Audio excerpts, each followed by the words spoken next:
Hello dear friends, welcome to Aquarelle Design Art Studio.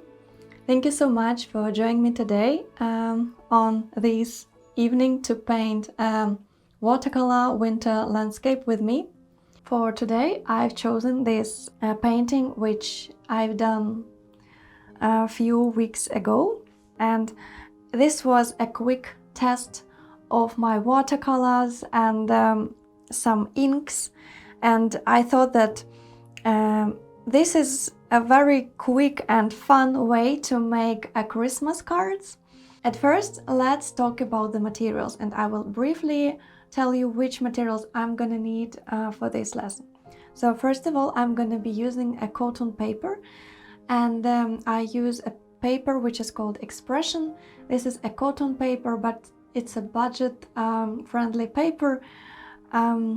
And still it has all these amazing qualities of a cotton paper. You can also see my paints here. I have this pink color, which is Carmine. So this is a very gentle, very soft pink.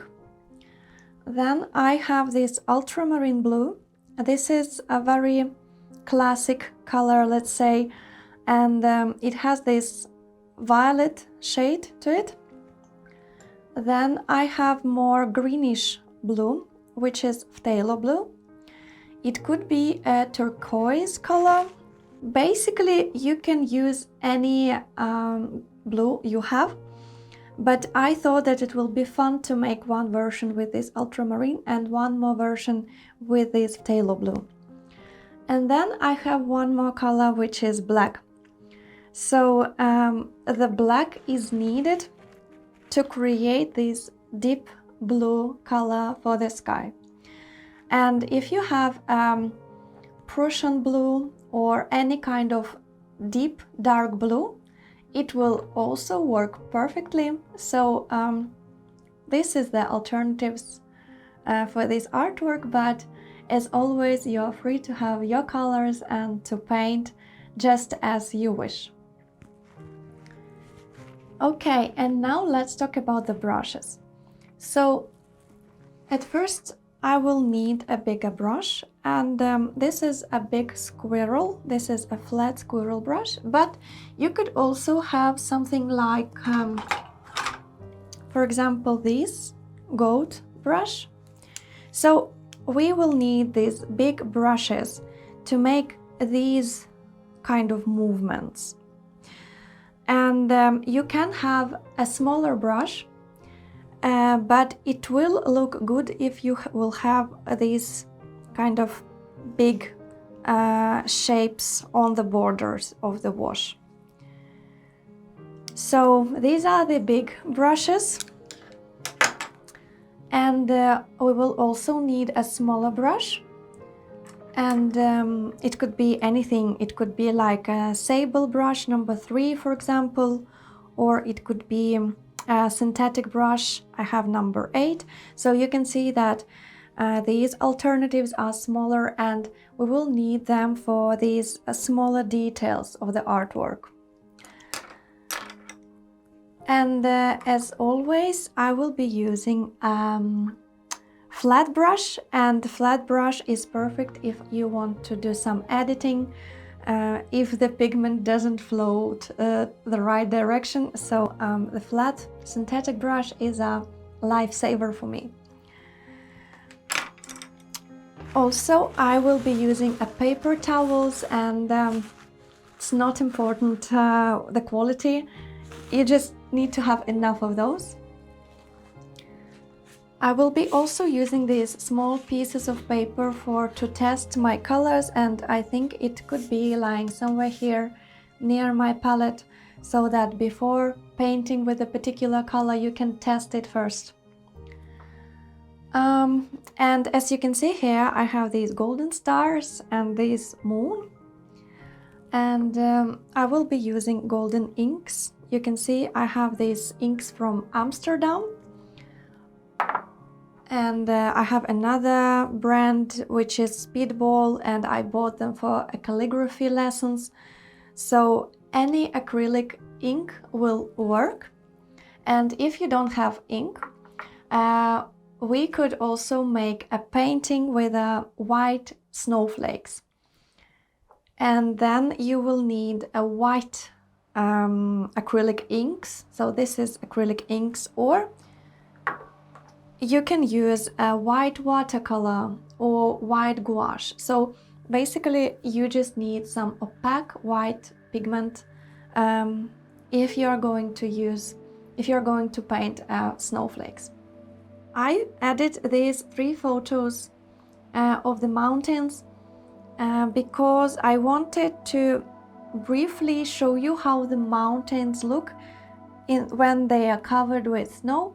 And the important part is that they are practically white, and you can see that this shape is a little bit random, but we can see that some slopes are darker because there is a shadow, and some slopes are practically white.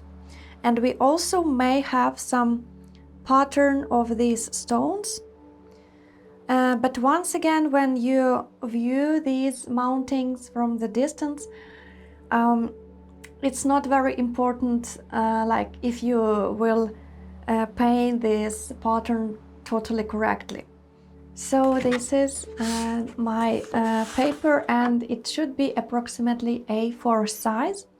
I also wanted to show you that, for example, if you want to make a gift and you have a passepartout already, for example, you bought a frame and there was the passepartout included with the frame. So what you can do is that you could place your paper and you can place your passepartout on top, and then like you can roughly sketch what is the shape of your wash should be. So if I aim to make it into the picture, into the artwork with this passepartout, I can sketch it, for example, just in a very, very gentle pencil lines, like what is the size of my wash should be. And as you may notice, the outlines will not be perfect, and this is the idea, that the outlines should be quite random, but still I want to see which lines I should not cross.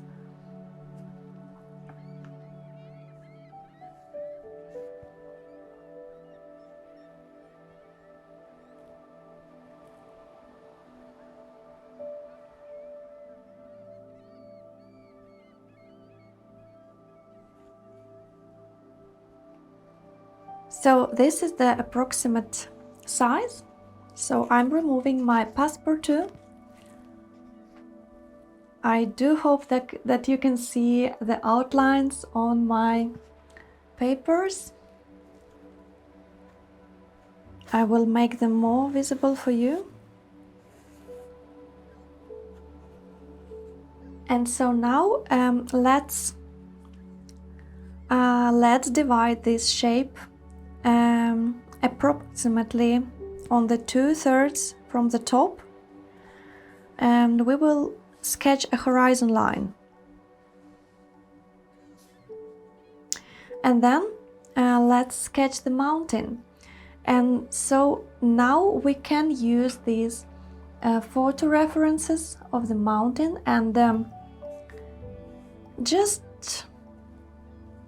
sketch it like how you see it. It should not be perfect.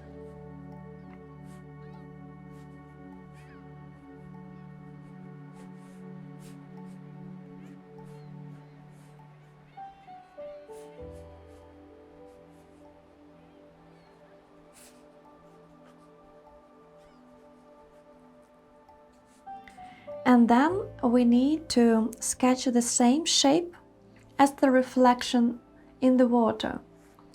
So you can, for example, measure these distances of these peaks of the mountain.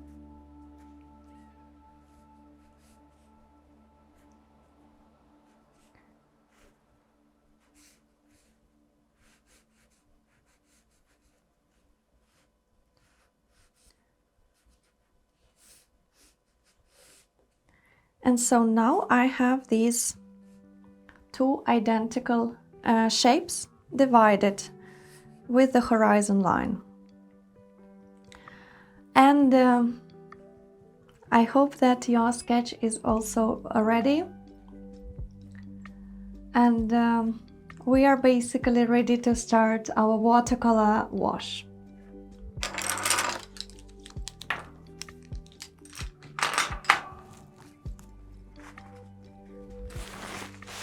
So I'm taking my bigger brush and my paper towel, and what we are going to need to do now, that on the palette we need to prepare two mixtures.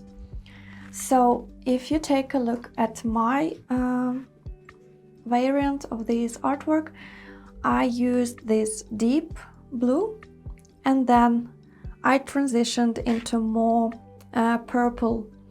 So we will need to mix this deep blue and these very light purple colors.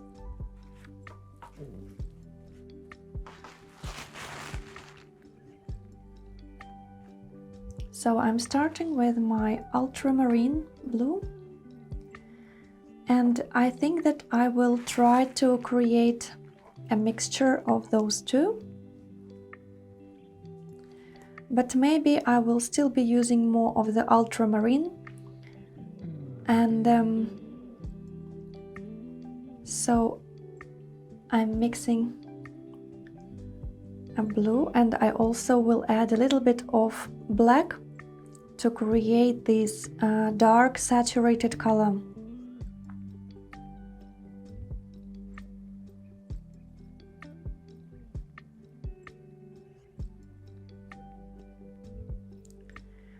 So now, as my bigger brush is already charged, let's say it, with this dark mixture, I can put it carefully here like this.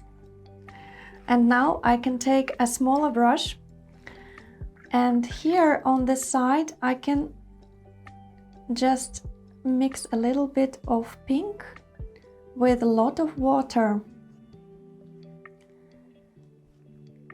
and a little bit of blue.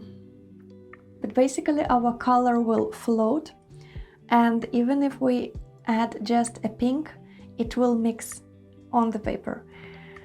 So we can leave this pink like this.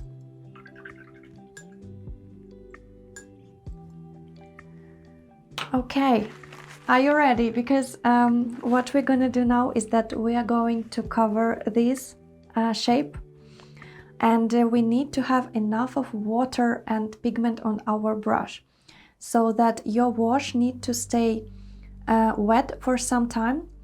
This is why make sure that you have enough of water, enough of pigment, and also it's best if you could use a natural hair brush, because these kind of brushes, they keep more water, and the washes will stay longer in a wet condition.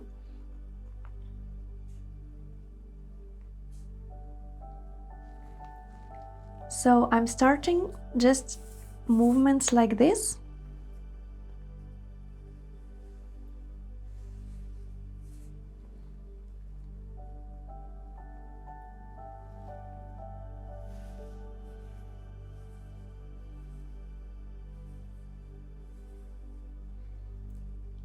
And I like how these edges look, and make sure that you have enough of water here.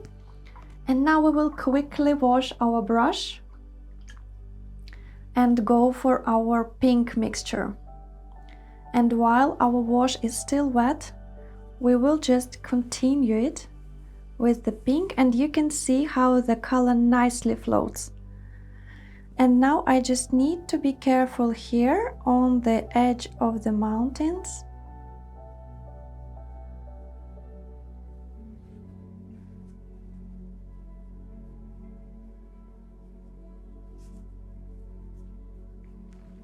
And you can see the excess of water here.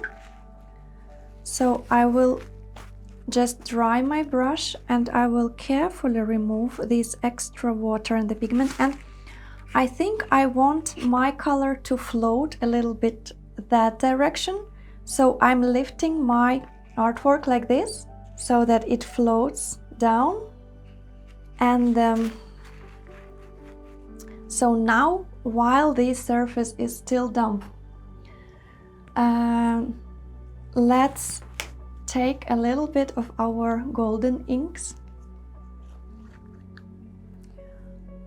I'm putting them here on my palette.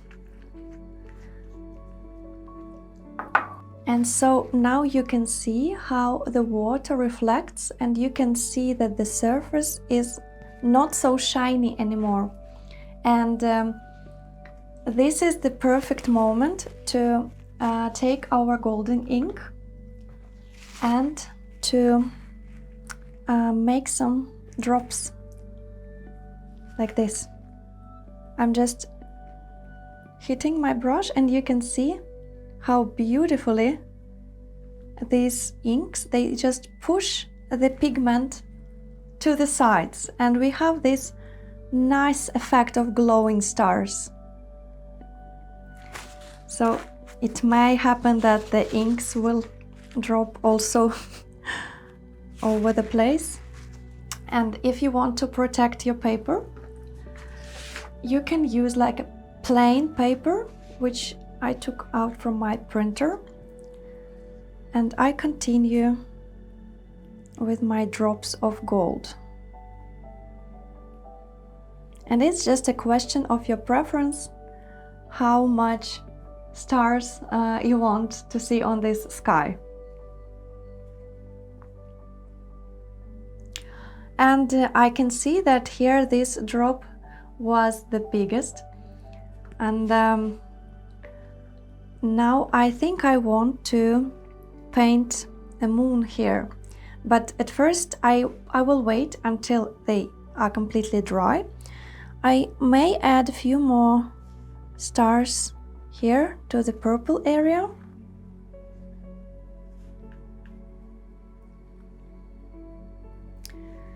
And I can see that at some places they don't really shine, so I can add a little bit more of the inks.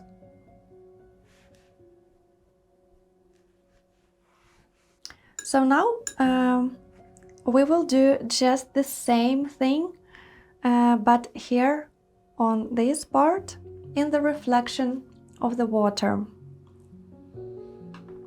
And here I can go actually another way. I can start with my purple, and then I can transition into a deeper blue.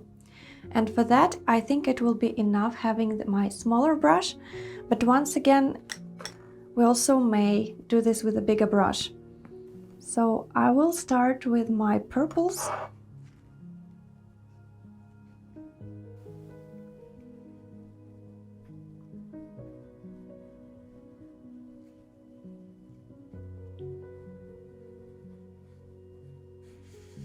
Make sure that you have enough of water here. And I'm quickly transitioning into my deep blue.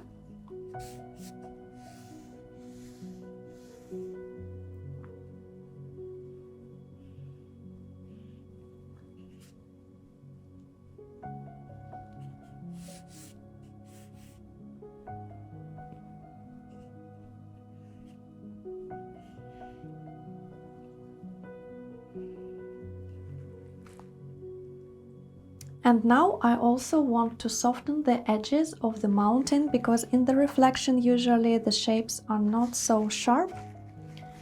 So I will just wash my brush, and I will remove some of the water on the towel, and then I just going along the edge of the mountain, and this line should get softer, so that this line is not so rigid anymore. But I can see that the pigments floats that way. This is why I will lift my artwork like this, so that now the pigment can go slightly to the bottom. And we also should not forget that while this surface is still damp, we need to add also the stars. But I can see that right now this surface is too shiny, which means I need to wait just few more seconds, because like if you add the pigment while the surface is too wet, they will spread too much and they will not look as stars. Okay, let's try now.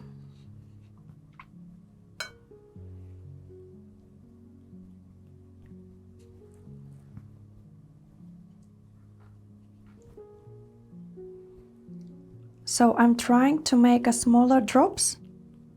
So I'm hitting my brush.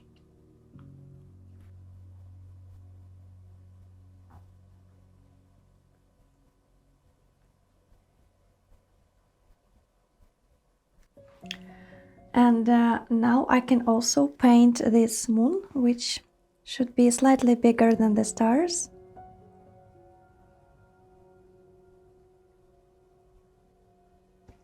And it also should reflect in the water.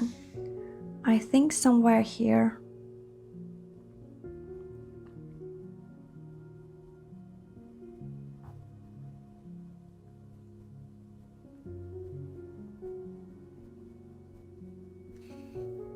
I hope you see how beautifully this golden ink shines. So now on this stage, we just need to add this pattern on the mountains to indicate this shape of the mountain. So we will be adding those slopes which may be in the shadow, and we will be adding those pattern of the stones. And as you have seen on the references, basically you can do it quite randomly and nobody will notice, because the whole artwork is very abstract. It's a little bit like, it has this like charm of simplicity. So for the shadow on the mountains, I will be mixing my gray with a little bit of blue. So I can start, for example, here.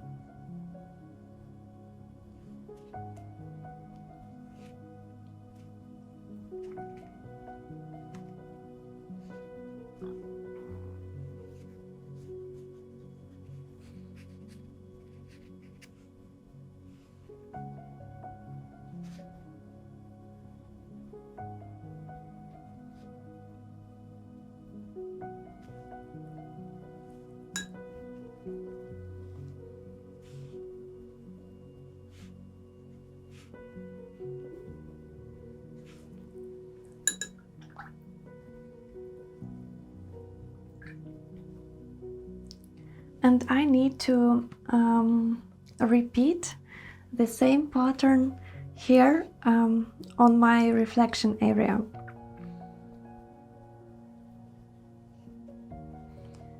But it should not be exactly the same, it should not be perfect, so like no stress and no worries.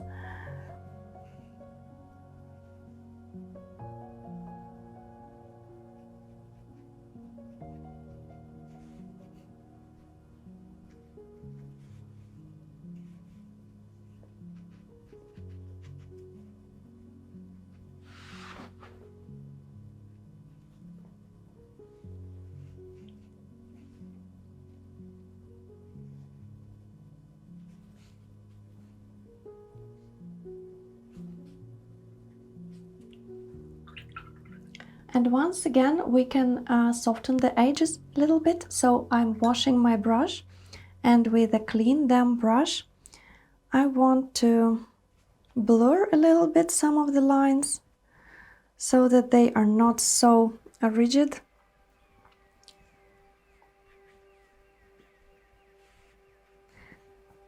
And so to indicate this horizon line, maybe I just need a little bit more here.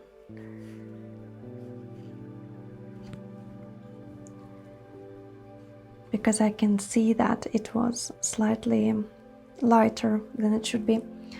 And so to indicate this horizon line, we may add just a couple of darker brush strokes. So I'm taking my black and adding a little bit of blue. I'm mixing quite a dark mixture, so something like this. And with a dry brush technique, meaning that you have pigment but very little water on your brush, we are going to make movements like this.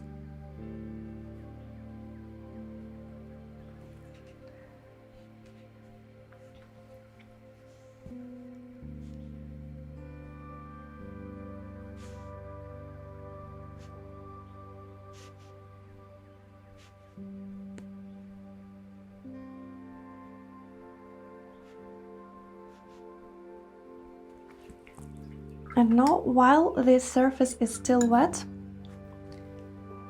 I'm applying water to this side and it will float down, which will increase the feeling of the reflection. So you can see that the pigment spreads to the bottom. We can even slightly enhance it, so that whatever is on that side of this lake or fjord, it reflects in the water.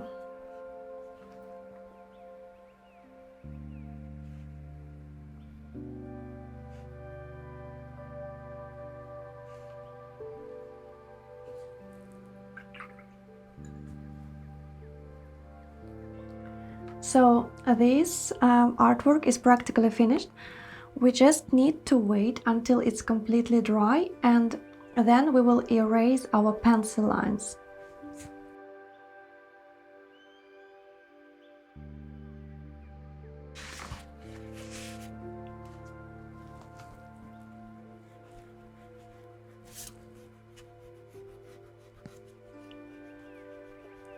It's important to have a soft eraser so that you don't destroy the structure of the paper.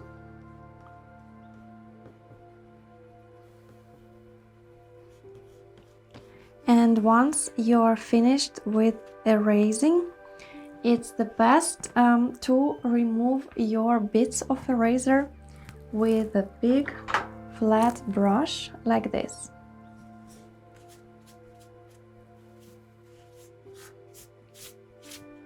I'm very happy with the result.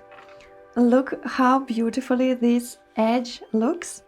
And if now, for example, we will try to put this picture into the passport too again, it just perfectly fits the frame and it creates this spontaneous and fresh effect of watercolor and this really hand-drawn artwork.